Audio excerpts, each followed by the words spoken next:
नमस्कार दोस्तों। आज हम बात करेंगे क्या चुनावों के अंदर ईवीएम मशीन हैक की जा सकती है या जो है चुनावों के अंदर ईवीएम के द्वारा किसी प्रकार की कोई धांधली की जा सकती है। तो शुरुआत में मैं आपको ईवीएम मशीन के बारे में जानकारी देना चाहूँगा। जो ईवीएम मशीन है इसका पूरा नाम होता है इलेक्ट्रॉनिक वोटिंग मशीन।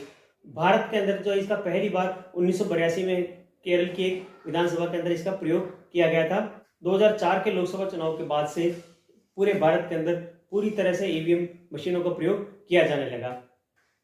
2014 के लोकसभा चुनाव में कुछ जगह पर जो है वीवीपैट मशीनों का भी प्रयोग किया जाने लगा। वीवीपैट मशीनें ईवीएम के साथ एक मशीन लगी होती है जिसमें आपने जिस भी प्रत्याशी को वोट दिया है उस प्रत्याशी की जो है एक पर्ची निकलकर उसके अंदर पेटी के अंदर गिरती है, वो वीवीपैट कहलाती है। और उसके बाद जो अभी बाद के चुनाव में वीवीपैट मशीनों का भी प्रयोग किया जाने लगा। अब सवाल ये उठता है कि क्या ईवीएम मशीनों के द्वारा किसी तरह की चुनावी धांधली की जा सकती है कि जैसा कि हम अक्सर देखते हैं कि जब भी लोकसभा या विधानसभा चुनाव के परिणाम आते हैं और जैसा कि अभी हाल ही के 5 राज्यों के विधानसभा चुनाव के परिणाम आए हैं, तो जो है आमतौर पर जो है हारने वाली पार्टियां या हारने वाले नेता लोग जो है एक आरोप जो है ईवीएम मशीनों के ऊपर भी लगाते हैं कि ईवीएम मशीनों में कुछ धांधलियां की गई है।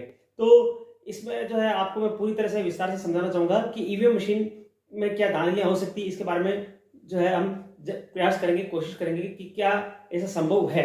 तो जो ईवीएम मशीन है, पहली बात कि ये एक जो है इंटरनेट से चलने वाली मशीन नहीं है। सबसे महत्वपूर्ण चीज ये है, ये ईवीएम मशीन एक कैलकुलेटर की तरह होती है और 6 वोल्ट की एक जो है बैटरी से जो है संचालित होती है। इसमें किसी तरह का कोई इंटरनेट कनेक्शन नहीं होता, तो इसको जो है साइबर हैक करने का तो सवाल ही नहीं उठता। पहली चीज तो यहाँ ये क्लियर हो जाती है। दूसरी बात की ईवीएम मशीन के अंदर 2 भाग होते हैं, एक होता है बैलेट यूनिट और एक होती है कंट्रोल यूनिट। बैलेट यूनिट को बोलते हैं बीयू, कंट्रोल यूनिट होती है सीयू। जो बैलेट यूनिट होती है वो जो है मतदाताओं में, जब आप जैसे कि आप चुनाव में जाते हैं तो एक कंपार्टमेंट के अंदर एक मशीन रखी रहती है, वो बैलेट यूनिट होती है। और जो सीयू होती है वो पीठासीन अधिकारी जो एक टेबल पर बैठा रहता है और वो मशीन का बटन दबाता, उसको हम बोलते हैं कंट्रोल यूनिट। चुनाव से पहले अब जो प्रक्रिया है, मैं आपको पूरी तरह से बताना चाहूंगा कि जो प्रक्रिया किस तरह की होती है और उसमें कहाँ गुंजाइश जो है हो सकती है या नहीं होती है, उसके बारे में आप सब अपना निर्णय निकाल सकते हैं। चुनाव से पहले जो है ईवीएम मशीनों का रेंडमाइजेशन होता है। इसके अंदर क्या होता है, जो भी मशीनें होती है उनको वापस एक बार चेक किया जाता है। और सबसे महत्वपूर्ण बात कि जब भी रेंडमाइजेशन होता है, इसमें जितने भी जो राजनीतिक दल है या जो प्रत्याशी है, उनके जो उन लोगों को या उनके एजेंट जो प्रतिनिधि है, उन लोगों की उपस्थिति में ये सारी प्रक्रिया होती है। यानी उनको पहले बताया जाता है कि ये मशीनें ठीक है या नहीं। ये जब चुनाव से बहुत पहले की बात है। उस जिस दिन चुनाव होता है उस चुनाव के पहले चुनाव का जो वास्तविक मतदान होता है उससे पहले मॉक पोल किया जाता है, यानी कि बनावटी मतदान जिसको हिंदी में बोलते हैं। वो मॉक पोल जो है इसलिए किया जाता है ताकि जो वहाँ जो भी राजनीतिक दलों के जो एजेंट बैठे हैं वो ये देख सके कि इस मशीन के अंदर पहले से कोई वोट तो नहीं डाला गया।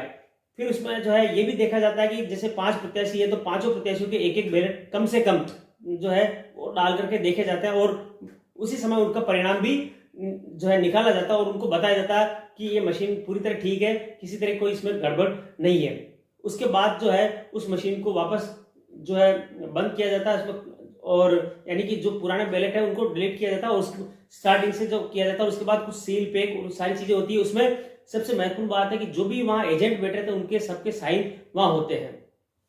दूसरा, वो जो एजेंट है वो बीच बीच में ये चेक भी कर सकते हैं कि कितने वोट डाले गए हैं, अब तक कितने वोट रोज कर वो जो है अनुरोध करेंगे पीठासीन अधिकारी से, और वो पीठासीन अधिकारी जो है उस मशीन का बटन दबा करके आपको कभी भी किसी भी समय बता सकता है कि कितने वोट यहाँ आए। वो रिजल्ट नहीं बताएगा, आपको ये बताएगा कि कितने वोट इस मशीन के अंदर डाले जा चुके हैं। उसके बाद जो है एक और चीज ये आती है, कई लोग ये कहते हैं साहब एक आदमी ने 2 बार बटन दबा दिए तो क्या हुआ।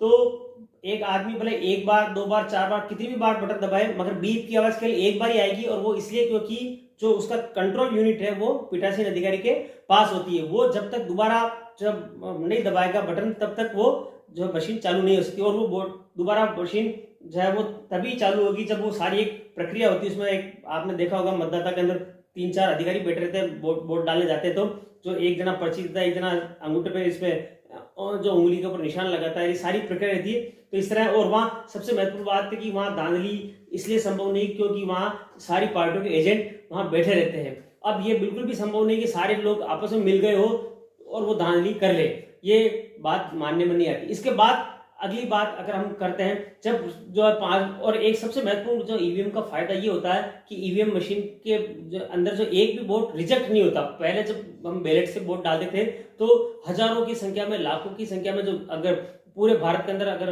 गिनती करें तो लाखों वोट जो है रिजेक्ट होते थे, पूरे भारत की बात करें तो जो ये जो एक बहुत बड़ा फायदा है ईवीएम का।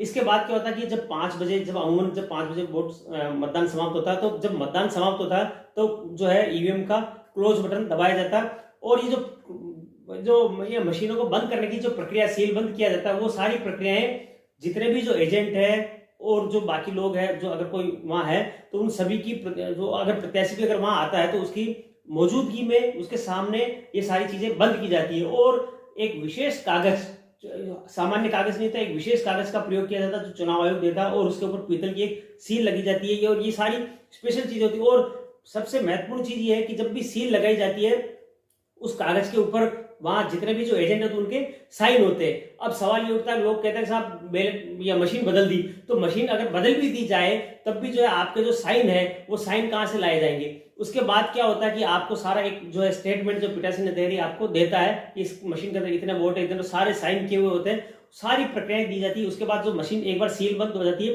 उसके बाद बैलेट यूनिट और सीयू जो दोनों को मशीनों को अलग किया जाता है, बैलेट यूनिट और कंट्रोल यूनिट को अलग अलग पेटियों में पैक किया जाता है। उसके बाद इन मशीनों को ले जाकर के स्ट्रॉन्ग रूम में जमा कराया जाता।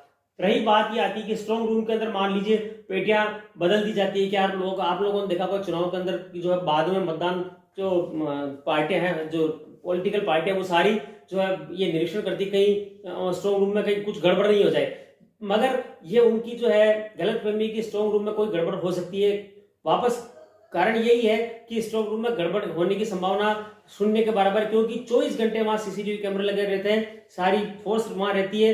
दूसरी और सबसे महत्वपूर्ण बात, मान लीजिए कल्पना कीजिए सब लोग मिल भी गए, तब भी जो ईवीएम मशीन के ऊपर जो कागज के ऊपर जो सील लगी हुई रहती है वो सील कैसे टूटेगी। अगर टूट भी गई तो उसके ऊपर जो आपके जो पार्टी के जो प्रत्याशी है, जो एजेंट है, उन्होंने जो साइन किए हैं वो साइन दोबारा कहां से आए। अगर ये सारी चीजें मैनेज की जाए तभी जाकर के ये संभव हो सकता है, अन्यथा बिल्कुल ये संभव नहीं है। ईवीएम मशीन के अंदर किसी भी तरह की कोई गड़बड़ी की गुंजाइश नहीं हो सकती है, क्योंकि ये जो सारी प्रक्रिया मैंने आपको बताई ये तभी संभव है जब सारे लोग मिल जाएं, 100 में से 100 लोग बेईमानी पर उतर जाए, तब जाकर के, और जो सामने वाली पार्टी के लोग हैं वो भी बेईमानी पर उतर जाए, वो भी सामने वाले को समर्थन करते हैं, तब जाकर के ये सारी चीजें संभव हो सकती है। और ऐसा होना लगभग नामुमकिन है। इसलिए ईवीएम जो है मशीन है वो पूरी तरह सुरक्षित है और सबसे बड़ी बात सुविधाजनक है। किसी तरह की कोई जो है समय की और धन की किसी तरह की कोई बर्बादी नहीं होती है। तो उम्मीद है कि आप लोगों को ये वीडियो पसंद आया होगा। अगर पसंद आया तो इसको लाइक, शेयर और सब्सक्राइब करना ना भूलें। धन्यवाद।